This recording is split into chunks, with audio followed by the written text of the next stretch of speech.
I am Sid Rial, an alumni of Bachelor's of Science in Physical Therapy, Batch 2024. Studying physical therapy was both challenging and fulfilling. It taught me discipline, patience, and compassion, especially through hands-on training and clinical experiences.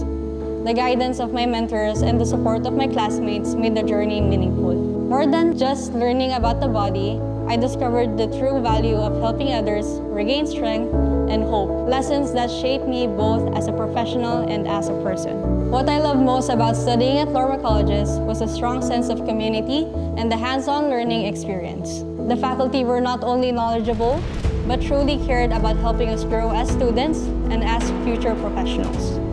The college's focus on clinical exposure and patient-centered care helped build my confidence and skills as a physical therapist. Through well-structured internships, I was able to apply what I learned in real clinic settings, communicate with patients, and work alongside healthcare professionals.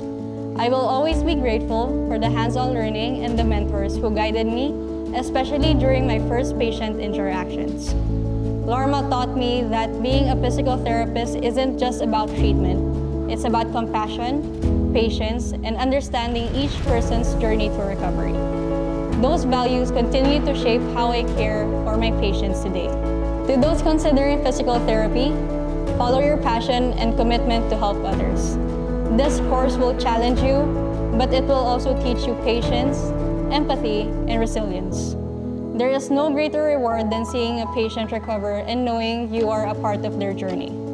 If you truly care about making a difference in people's lives, physical therapy is a fulfilling path that will shape your skills and your heart.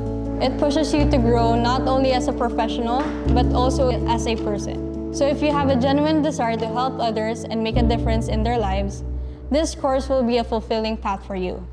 Always remember, healing doesn't come only from your hands, but from the compassion and dedication you put into your work.